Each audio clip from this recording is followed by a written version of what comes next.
Hello welcome and வணக்கம். இன்றைக்கி நாம் பேக்கரி ஸ்டைலில் முந்திரி பிஸ்கட் தான் செய்ய போகிறோம்.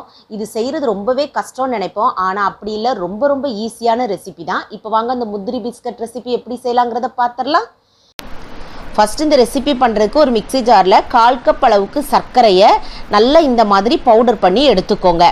இப்போ அடுத்ததாக ஒரு அகலமான பாத்திரத்தில் நான் இந்த கப்புக்கு 2 கப் அளவுக்கு மைதா மாவு சேர்த்துருக்கிறேன். உங்களுக்கு மைதா மாவு சேர்க்க விருப்பம் இல்லை அப்படின்னா நீங்கள் கோதுமை மாவுளோடு செய்யலாம். ஆனால் கடைகளில் கிடைக்கக்கூடிய டேஸ்ட் வேணும் அப்படின்னா நீங்கள் மைதா மாவில் தான் செய்யணும்.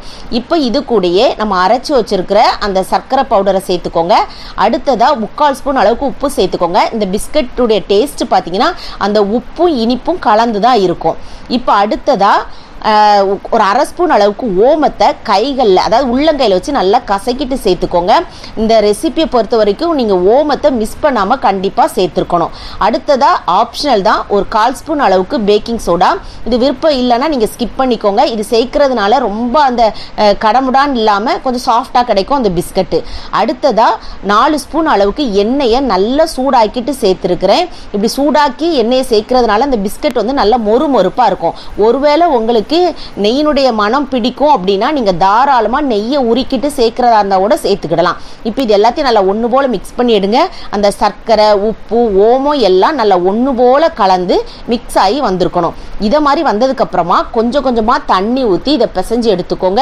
அதிகமாக தண்ணி சேர்த்துறாதீங்க. அதே மாதிரி ரொம்ப இலக்கமாகவும் இதை பிசைஞ்சிடாதீங்க. நம்ம சர்க்கரை போட்டிருக்கிறதுனால அப்படி இலக்கம் காமிக்கிறதுனால உடனே அது வந்து ரொம்பவே மாவு வந்து இலகுனது மாதிரி ஆயிரும். அதனால் கொஞ்சமாக தண்ணி சேர்த்து அந்த மாவுடைய பக்குவத்தை இதை மாதிரி நீங்கள் கரெக்டாக பிசைஞ்சு எடுத்துக்கோங்க. நான் உங்களுக்கு அந்த மாவுடைய கன்சிஸ்டன்சியை காமிக்கிறேன் பாருங்க. இந்த அளவுக்கு இருக்கணும்.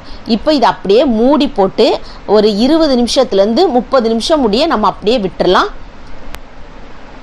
இப்போ எனக்கு ஒரு 30 நிமிஷம் ஆகிருக்கு. இப்போ மாவுடைய பாருங்கள், நல்லா திரும்ப ஒரட்ட சாஃப்டாக கொஞ்சம் பிசைஞ்சு எடுத்துக்கோங்க.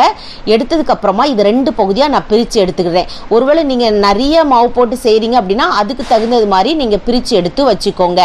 இப்போ நம்ம சப்பாத்தி மாவு உருட்டுற பலகை அப்படி இல்லைன்னா சமையல் மேடையில் கூட இதை நம்ம ரெடி பண்ணிக்கிடலாம். கொஞ்சம் மாவு போட்டுக்கோங்க, மைதா மாவே போட்டு இதை நல்லா இதை மாதிரி திரட்டி எடுத்துக்கோங்க. இந்த திரட்டி எடுக்கிற பக்குவம் வந்து ரொம்பவே முக்கியம். நம்ம சப்பாத்திக்கெலாம் போடுற மாதிரி மெல்லிசாக தேய்ச்சிட கூடாது.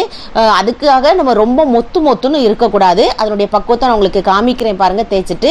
அடுத்ததா இதை மாதிரி ஒரு வாட்டர் கேன் மூடி அப்படி இல்லைன்னா சிறப்பு குடிப்போம் பாருங்க, அந்த மூடியை நீங்கள் எடுத்துக்கோங்க. இதை மாதிரி தடிமன் இருக்கணும், அதை பார்த்துக்கோங்க. நீங்கள் இப்போ அந்த மூடியை வச்சு அந்த சைடு ஓரத்துலேருந்து இப்படி எடுத்துகிட்டே போனீங்கனாலே அழகாக நம்மளுக்கு கட்டாயி வந்துடும். இது மட்டும் நம்மளுக்கு கொஞ்சம் ஷேப் வந்து மாறினது மாதிரி இருக்கும்.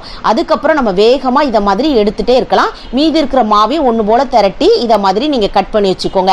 இதை மாதிரி எல்லா மாவையும் நம்ம ரெடி பண்ணி வச்சுட்டோம் அப்படின்னா எண்ணெயில் போட்டு எடுக்கிறதுக்கு ரொம்பவே சுலபமாக இருக்கும். இப்போ அடுத்ததாக எண்ணெயை நல்லா காய வச்சுக்கோங்க.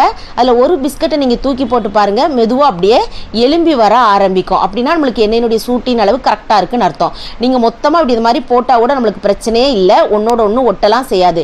ஒரு 2 நிமிஷம் அப்படியே விடுங்க. அதுக்கப்புறமா ஒரு கரண்டியை வச்சு லைட்டாக இதை மாதிரி கலந்து விட்டுக்கோங்க. அது ஒன்னோட ஒன்று ஒட்டாமல் நல்லா பிரிஞ்சு வந்துடும். இப்போ நீங்கள் பார்த்தீங்கன்னா நல்லா நம்மளுக்கு கொஞ்சம் வெந்து வருது. இதை ஹை ஃப்ளேமில் வச்சிடாதீங்க, உடனே கருகுனது மாதிரி ஆயிரும், உங்களுக்கு ஒழுங்காக வெந்து வராது. அதனுடைய கலர் வந்து லைட்டாக இதை மாதிரி சேஞ்ச் ஆக ஆரம்பிக்கும்.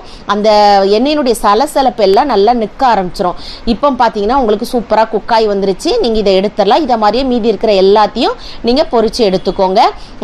நல்லா கொஞ்ச நேரம் கழித்து பார்த்தீங்கன்னா ப்ரௌன் கலர்லேயும் வரும். அதே சமயத்தில் முதல்ல கொஞ்சம் சொதக்குன்னு இருந்தது மாதிரி இருக்கும். அதுக்கப்புறம் நல்லா மொறுப்பாக ஆயிரும். அதனுடைய சவுண்டை உங்களுக்கு கேட்டால் தெரியும்னு நினைக்கிறேன். இப்போ இதில் ஒரு பிஞ்ச் அளவுக்கு உப்பும் ஒரு 1/4 ஸ்பூன் அளவுக்கு தனி மிளகாய் தூளும் சேர்த்து நல்லா குளிக்கிட்டு நீங்கள் சர்வ் பண்ணி சாப்பிட்டு பாருங்கள்.